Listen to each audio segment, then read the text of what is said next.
손바닥만 하게 작은 스마트폰 속 머리카락보다 작은 나노미터급 공정으로 만들어진 수십억 개의 트랜지스터가 물샐 틈 없이 들어찬 AP칩부터 TV, 라디오, 노트북 등 전자제품 속 반도체 소자의 근간이 되는 트랜지스터를 최초로 개발한 사람은 바로 반도체 강국 대한민국 사람이었습니다. 오늘은 지금의 반도체 강국을 있게 만든 한국인의 DNA를 제대로 보여주며 한국인 최초의 노벨상 수상까지 유력했던 비운의 천재 강대원 박사의 위대한 업적과 비하인드 스토리에 대해 알아보도록 하겠습니다. Let's give it a Dr. 강샷!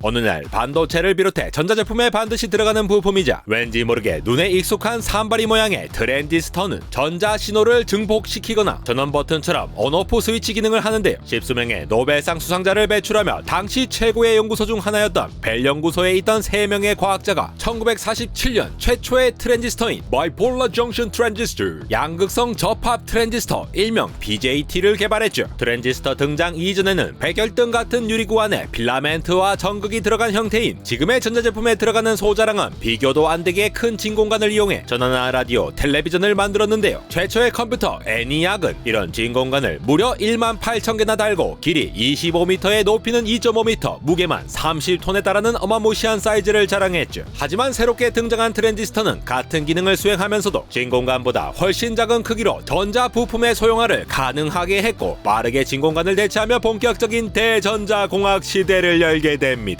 핫도그처럼 두 반도체 사이에 머리카락보다 얇게 만든 반도체를 가운데 끼운 형태인 BJT는 P형 반도체 사이에 N형 반도체를 끼우면 PNP형, 반대로 N형 반도체 사이에 P형 반도체를 끼우면 NPN형 트랜지스터가 됩니다. 예를 들어 PNP형의 작동 원리를 살펴보면 왼쪽 회로에서 P형 반도체에 플러스 전압을 N형 반도체에 마이너스 전압을 걸어주면 왼쪽 P형 반도체에 있던 전자가 부족해지는데요. 이렇게 전자가 부족해서 생긴 전자 구멍을 양전하로 취급하는 이른바 양공이라는 개념이 등장하죠. 전자가 빈 양공이라는 녀석이 오른쪽으로 밀리고 N형 반도체에 남아있던 전자가 왼쪽으로 이동하면서 왼쪽 회로에 전류가 흐르는데요. 여기서 N형 반도체가 머리카락보다 얇아서 너무 많은 수의 양공에 비해 결합할 전자가 부족해지며 솔로 대첩의 90%가 남자였던 것처럼 심각한 불균형을 이루게 되죠. 이때 오른쪽 회로에서 P형 반도체에 마이너스, N형 반도체에 플러스 전압을 각각 걸어주면 짝을 못 찾은 수많은 양공들이 새롭게 공급된 전자와 결합하며 오른쪽 회로에 더 큰 전류가 흐르게 됩니다. 여기서 왼쪽 P형 반도체를 양공을 방출하는 역할을 해서 2m, 오른쪽 P형 반도체를 N형 반도체를 건너간 양공을 수집한다고 해서 컬렉터, 핫도그 소시지 마냥 가운데 낀 N형 반도체를 베이스라고 부르는데요. 사실 뭐니뭐니 해도 이 트랜지스터의 가장 중요한 역할은 우리가 전등을 켜고 끄는 것과 같은 스위칭 작용입니다. BJT도 마찬가지로 스위치를 닫아 회로에 전류가 흐르면 1, 전류가 흐르지 않으면 0의 전기 신호로 인식해 이진법을 사용하는 수많은 컴퓨터나 전자제품의 소자로 사용되는데요. 하지만 이런 BJT의 치명적 단점이 있었으니 바로 스위치가 오프 상태일 때 베이스 쪽으로 흐르는 전류를 완전히 차단하지 못하고 비 오는 날 천장에 물이 새듯 미세하게 전류를 흘리는 것이죠. 이렇게 되면 스위치가 작동하지 않을 때 많은 전력 손실이 발생하고 이는 곧 에너지 효율이 낮아짐을 의미하는데요. 게다가 BJT는 그 자체 구조도 복잡하고 제조 공정도 까다로워 작은 전자제품 속 회로에 많은 양을 넣기도 힘들고 대량 생산도 어려워 제품에 써먹기 곤란했죠. 이 같은 상황을 타개하기 위해 등장한 반도체계의 게임 체인저가 있었으니 오늘날의 스마트폰 속 AP칩과 같은 작은 칩 안에 수많은 전자 부품과 회로가 고밀도로 촘촘히 들어간 IC칩의 기반이 된 모스펫이 바로 그 주인공인데요. 전력은 적게 먹으면서 대량 생산과 작은 칩 안에 고집적화가 가능했던 모스펫의 등장으로 컴퓨터나 스마트폰 같은 각종 전자제품 속 반도체 내 소자들이 점차 작아지면서도 강력한 성능을 가질 수 있었던 것이죠. 만약 이 모스펫이 없었다면 컴퓨터 한 대를 작동시키기 위해 핵발전소 1기에 해당하는 1기가와트의 전력을 소모했을 것이라 추정되는데 바로 이 모스펫을 개발한 사람이 오늘의 주인공 바로 대한민국의 반도체 영웅 강대원 박사입니다. 거침없이 하이킥의 이순재 선생님보다 3년 더 일찍 태어나신 강대원 박사는 1931년 서울에 태어나 서울대 물리학과를 졸업하고 미국으로 넘어가 오하이오 주립대 전자공학과에서 20대가 채 끝나기도 4년 전에 석박사 과정을 마친 후 1959년 최초의 트랜지스터를 개발했던 벨 연구소에서 연구활동을 이어갔는데요. 초기에 강 박사님이 속한 연구팀은 실리콘과 산소를 결합해 만든 전자의 이동을 차단해주는 절연막의 성질에 대해 연구를 하다가 1960년 고작 29에 불과했던 강대원 박사는 아탈라 박사와 함께 전압에 따라 전자들이 이동할 길을 열었다 닫으며 전류를 조절하는 반도체 소자인 모스펫을 개발하게 됩니다. 모스펫은 금속과 반도체 사이의 전자의 이동을 막는 산화막이 끼어있는 메탈 옥사이드 세마이컨덕터 모스와 전압으로 전류를 제어하는 필드 이펙트 트랜지스터, 전개 효과 트랜지스터 FET를 합친 말인데요. 기억하십시오. 트랜지스터의 역할은 전압에 따라 전류를 흘러보냈다가 안 흘러보냈다가 하는 스위치의 역할입니다. BJT가 베이스 콜렉터 이미터로 이루어져 있다면 FET는 게이트 드레인 소스로 이루어져 있는데요. 모스펫에서는 게이트가 전압을 조절하며 소스와 드레인 사이에 흐르는 전류의 양을 정하게 되죠. 모스펫은 이 FET에 게이트와 반도체 기판 사이의 전자 이동을 차단하는 산화막을 추가해 전자의 흐름을 조절하게 됩니다. 모스펫의 작동 과정을 간단하게 살펴보면 결국 전압을 걸 때 전류가 흐르게끔 하는 원리입니다. 게이트에 플러스 전압을 가하면 산화막 아래층으로 마이너스 전하들이 모이는데 충분히 쌓인 이 전자들은 소스와 드레인 사이를 연결하는 라떼 시절 초등학교 친구들과 스파이더맨 마냥 타고 놀았던 구름다리처럼 채널이라는 전자형 구름다리를 만들죠. 전자들이 이 채널을 타고 흐르며 전압이 세질수록 더 많은 전자가 모이게 되니 채널 크기도 덩달아 커지며 더 큰 전류가 흐르는 식으로 작동합니다. 강 박사님이 만든 모스펫 덕분에 트랜지스터의 소형화와 대량 생산이 가능한 반도체의 시대가 열렸고 이는 모스 혁명이라 불리며 과학계를 뒤집어 놓는데요. 이후 아시다시피 스마트폰이나 노트북의 핵심 부품인 IC 칩의 개발이 가능해졌고 결과적으로 지금 누워서 스마트폰으로 유튜브를 보는 것도 강대원 박사님이 개발한 모스펫이 있었기에 가능했다고 볼 수 있죠. 이뿐 아니라 강 박사님은 동료 연구원과 함께 치즈케이크를 먹다가 전기가 통하지 않는 절연체와 게이트를 층층이 쌓아 올리는 방식을 떠올렸고 1967년 강 박사님은 사이먼 G 박사와 함께 자신이 개발한 모스펫 위에 절연체인 산화막과 게이트를 쌓은 형태의 이른바 플로팅 게이트를 개발하는데요. 마치 떠다니는 섬처럼 절연체들 사이에 둘러싸여 있다고 해서 플로팅 게이트라 불렸는데 이렇게 땅속에 묻힌 김장독에 김치를 저장하듯 고립된 플로팅 게이트 안에 전자들을 가두는 방식으로 데이터를 반영구적으로 저장할 수 있게 됩니다. 이 방식의 개발로 이전에 반도체의 전원이 꺼지면 데이터도 함께 날아가는 문제를 해결할 수 있게 되었고 플로팅 게이트는 전원이 꺼져도 데이터를 보존할 수 있는 대표적인 비휘발성 메모리인 낸드 플래시의 프로토타입이 됐는데요. 플로팅 게이트에서 발전한 낸드 플래시는 컨트롤 게이트에 강한 전압을 걸어주면 충분한 에너지를 얻은 전자가 절연층인 산화막을 통과해 플로팅 게이트에 자리 잡는데 이렇게 플로팅 게이트에 전자가 있으면 1, 없으면 0으로 인식해 장치는 데이터를 읽게 되는 것이죠. 강 박사님이 개발한 플로팅 게이트 덕분에 USB부터 스마트폰, 태블릿, 노트북, 서버용 데이터 센터까지 안 쓰인 데가 없는 지금의 낸드 플래시가 탄생할 수 있었고 국내 기업들도 낸드 플래시 시장에서 높은 점유율을 보이며 메모리 반도체 시장의 선두를 지키고 있는데요. 1975년에 모스펫을 발명한 공로를 인정받아 강대원 박사님은 프랭클린 연구소에서 탁월한 성과를 보여준 과학자에게 수여하는 스튜어트 밸런타인 메달을 수여받게 되는데요. 프랭클린 연구소에서 상을 받은 사람들만 리스트해보아도 니콜라 테슬라, 토마스 에디슨, 퀴리 부인 벨, 에드윈 허블, 아인슈타인, 스티븐 호킹 등등 이름만 들어도 고개가 끄덕여지는 과학자들과 강 박사님은 어깨를 나란히 하게 되죠. 1988년 벨 연구소를 은퇴하고 컴퓨터와 커뮤니케이션 기술에 대한 장기적인 기초 연구를 수행하기 위해 미국 NEC 연구소의 초대 소장으로 부임한 강 박사님은 천재의 재능을 신이 시기한 탓인지 1992년 학술대회를 마치고 뉴저지로 돌아가던 중 공항에서 대동맥류 파열로 쓰러지셨고 수술을 받았지만 끝내 일어나지 못하고 향년 62세의 나이로 세상을 떠나고 맙니다. 강 박사님은 생전에 학술 저서로 3권, 연구 논문 35편, 특허 등록만 22건을 하는 등 활발한 연구 활동을 하셨고 그와 함께 벨 연구소에서 4년 동안 함께 근무한 고려대 전기전자공학부 명예교수인 김석기 교수님은 강 박사님을 연구소 경영하는 높은 자리에 오를 수 있었지만 현장 연구를 고집하던 고지식한 과학자라 기억했는데요. 정작 당시 연구소에서 함께 일할 땐 모스펫이나 플로팅 게이트가 상용화되기 전이라 강 박사님의 발명이 그렇게 대단한지 몰랐다고 말하며 만약에 강 박사님이 돈 욕심이 있었다면 창업을 했을 것이라 말했죠. 수백조 원 규모의 반도체 시장을 개척한 발명품을 세상에 내놓으며 어쩌면 인텔이나 마이크론 같은 세계적인 반도체 기업의 창업자가 되었을지도 몰랐던 강대원 박사였지만 이미 강 박사님이 가진 특허는 시효가 지나버려 씁쓸함이 남는데요. 한국인 최초로 노벨상을 거머쥘 수 있었던 유력한 과학자로 평가받는 강대원 박사님은 집적 회로를 개발한 공로로 노벨상을 받은 잭 킬비가 강 박사의 연구가 없었다면 자신의 연구도 없었을 것이라 언급하며 강 박사님의 업적을 기리기도 했습니다. 이 밖에도 인스티튜트 Institute of Electrical and Electronics Engineers, 일명 IEEE로 불리는 세계적인 전기 컴퓨터 공학 관련 기술자 모임에 한국인 최초로 회원이었던 강 박사님은 2009년 모스펫 발명으로 비행기를 만든 라이트 형제 안토니오 무치가 먼저 개발했지만 특허로서 먼저 전화기를 만들었다고 인정받은 그레이엄 벨, 노벨상을 만든 노벨 등을 쟁쟁한 이름이 올라간 전자산업 부문의 오스카상이라 불리는 미국 발명가 명예의 전당 내셔널 인베스터스 홀 오브 페임에도 당당히 한국인 최초로 이름을 올렸는데요. 1960에서 70년대 미국에 계시면서도 강 박사님은 국내의 공학 발전에도 도움을 아끼지 않았는데 한국 물리학계의 종신회원으로 있으면서 국내 학회지를 통해 벨 연구소의 선진 기술을 소개하는가 하면 국내의 각종 세미나에도 참석해 반도체 기술을 전수하고 LG전자의 고문으로 활동하기도 했습니다. 이런 강 박사님의 공로를 기리고 국내 반도체 연구의 자부심과 동기를 부여하기 위해 국내 반도체 석학과 실무자들이 만든 한국 반도체 학술대회에서 2017년부터 강대원 상을 제정해 매년 반도체 산업에 기여한 바가 큰 논문의 저자에게 수여하고 있는데요. 강 박사님의 모교인 서울대는 한국의 반도체 영웅을 기리기 위해 교내 반도체 공동연구소에 강 박사님의 흉상을 세우기도 했습니다. 한국이 낳은 반도체 영웅이자 비운의 천재 강대원 박사가 만약 살아서 자신이 연 새로운 반도체 시대를 살고 있는 후손들이 챗 GPT로 과제를 하고 있는 모습을 본다면 어떤 생각을 할지 궁금한데요. 강 박사님이 한국인 최초로 노벨상을 받았더라면 기생충이 오스카를 휩쓸 때만큼의 감동에 절로 눈물이 고이지 않았을까 싶습니다. 기술의 혁신이 단 한 사람만의 노력으로 이루어지는 것은 아니지만 시대가 시대이니만큼 혁신적인 기술을 이끌기 힘들었던 대한민국의 혼탁한 시대적 배경 속에서 역사의 한 획을 그었다는 점에서 강대원 박사님의 자취가 더욱더 강렬하게 느껴지는데요. 지금도 새로운 혁신을 위해 현장에서 현업에서 대학원 연구실에서 연구소에서 고통과 희열과 밤샘과 보고 속에서 고군분투하는 수많은 연구원 개발자 대학원생 교수님들이 제2의 강대원 박사님들이 아닐까 하며 다시 한 번 더 진정성 가득 담아 화이팅을 외치고 있는 현업연구소 모든 분들 정말 화이팅입니다. 안달공학 에로였습니다.